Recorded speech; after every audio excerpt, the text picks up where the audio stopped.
Again from the 38 on 2nd and 10. Again, Tannehill. Forced out to his left. And now he lost the football. Tannehill loses it. And the Vikings pick up the football.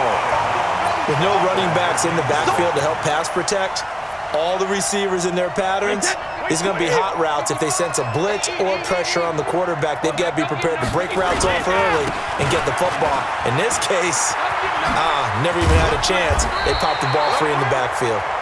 And taking it across midfield and inside the 45. Give them 18 there and give the Vikings a first down.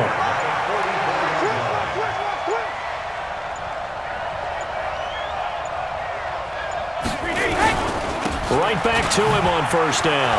And an alley to run. The 20. And he gets this one inside the 15, just a yard or two shy of the 10. That one good for 33 and a first.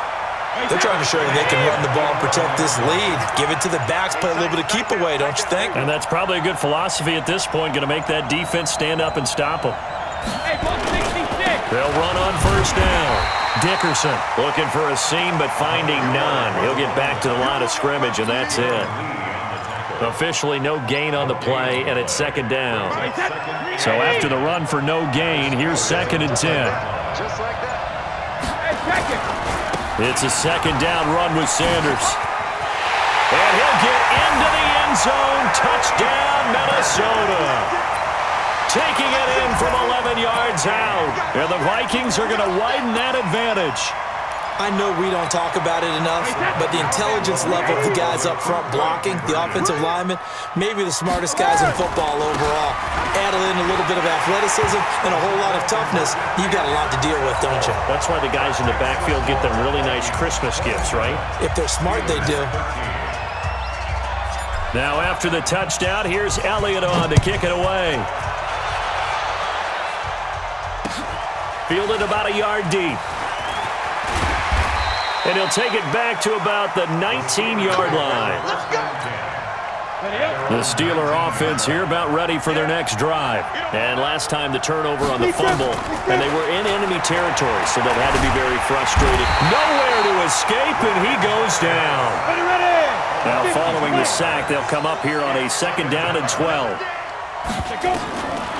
Back to throw, Tannehill. Dancing to his left. And he'll be a couple yards shy of the 20 at the 18. All that gets him is just a yard, and now it's 3rd down.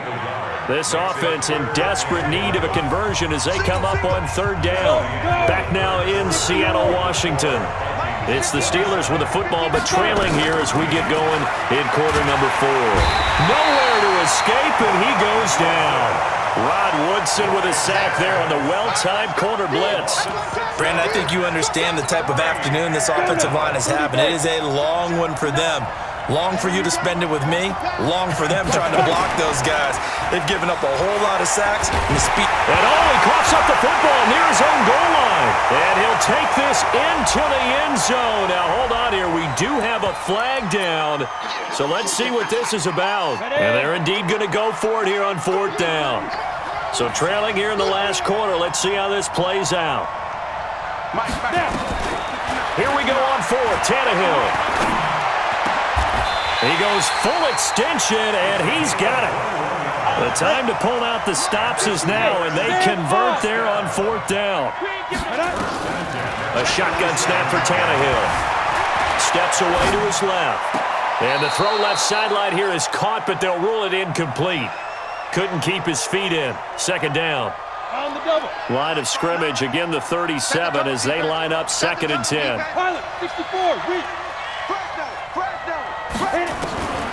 Tannehill now to throw. Being chased out left. And he finds a man on a crossing route. And this is going to turn into another first down as the tackle is made at the Vikings 36. 61, match box, Mike. Go. Hey, orbit. Check 59, Mike is ready. On first down, it's Tannehill. Flushed out right. There goes a deep ball, end zone. And that will be incomplete. Would have been a big hitter if they had connected. Instead, it's second down. This defense was definitely alert to the possibility of the deep ball, and they were more than ready for it. They've got the lead, fourth quarter. Maybe can expect more passes like that downfield. On 2nd and 10, Tannehill. That's complete to his tight end, Waller. This game just keeps evolving and changing, doesn't it? You got a tight end who can move around a lot, not necessarily using a big body on him. Sometimes you take a corner, a better cover guy, and put him on him and try and take him out of the game as we've seen in this one. You're exactly right. They've taken him out of the game. That was just his first catch. Big reason they're losing right now. He'll get it in the hands of Clark, complete. They get only 4 that time as that leads us to a 4th down.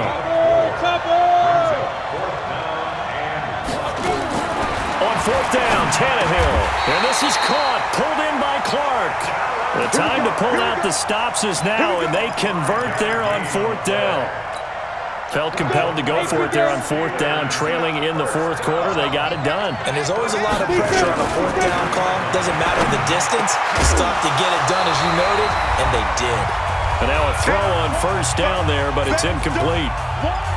Keep playing hard, So the Steelers with the football as we get you reset. And let's see what they've come up with offensively after having time to talk it over. Back to the air. Tannehill on 2nd down. Completes it to Hardman. A well-executed 22-yard gain. Clock management definitely critical here if they want to get back in this game. Absolutely agreed. They have to up the tempo in this case, down a couple of scores. Want to make sure they have a chance to win this ball game. Tannehill throwing again. And it's intercepted at the goal line. It's the Pro Bowler Luke Kuechly that picks it. The interception woes, they just continue to mount. He's thrown 5 picks. At this point, you got to be thinking, is it something between the ears? I think a confidence hit does occur once you start getting those numbers up there a little bit. But as you and I both... Hill's hit, and he lost the football. And it's picked up by the Steelers. And good field position coming up here. The football at the 12-yard line. And Tucson. 59, Mike to 59. And we heavy on the edges, heavy on the edges.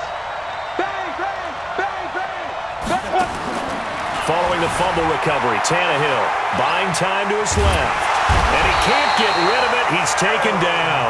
Aaron Donald in there to drop him as that clock continues to run.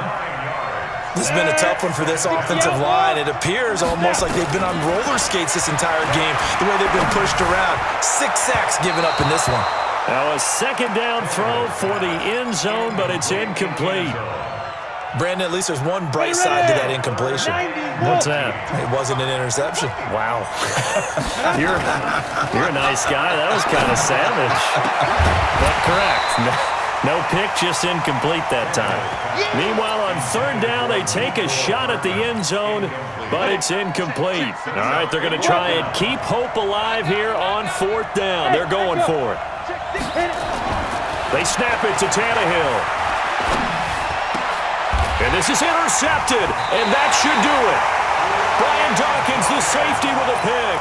And a big turnover there as his guys will get the football back. Here are the Vikings now to start their next drive. And a few kneel downs should just about do it. Now, defensively, they do have all 3 timeouts, but very little reason to use them at this point. Now the Steelers use the first of their 3 timeouts as they'll talk things over prior to this upcoming 2nd down play. Have to imagine this will be on the ground as well as they come up 2nd and 7. Now a handoff here to his running back. And he's going to have to protect the football and take his lumps here at this stage of the game as they stop him behind the line. The Steelers signal for the 2nd of their timeouts as they'll talk it over here before what will be an important 3rd down. Another run with Sanders. Now the Steelers going to use their 3rd and final timeout as the clock will stop with 1:06 left to go in the game. Here's Ty Long now. And no room for error here as his first punt comes from deep in his own end zone. So a short drop, but he's able to get it out, and this is a good kick. Davis now to return it.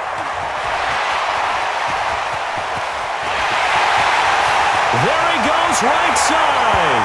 And he takes it all the way, but there is a flag down, so hold the celebration. This one's coming back.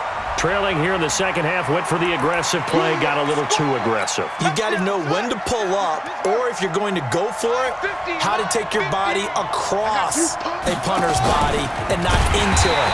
Not a good play at all. And I think this defense knew what was coming as he is smothered behind the line. That'll go as a loss of 5, and it'll be a 2nd and long.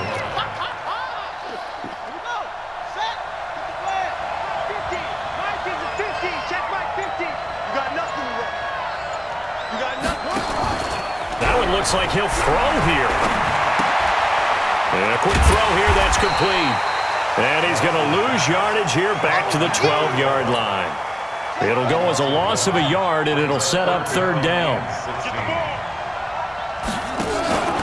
Throwing on 3rd and long. Moss, and he's going to let it. And the defense loses him. It's complete. 20, 10. And he takes it in for the score on the game's final play, so it doesn't affect the outcome, but a little whipped cream on top to their ending. Or as our friends in Bayou Country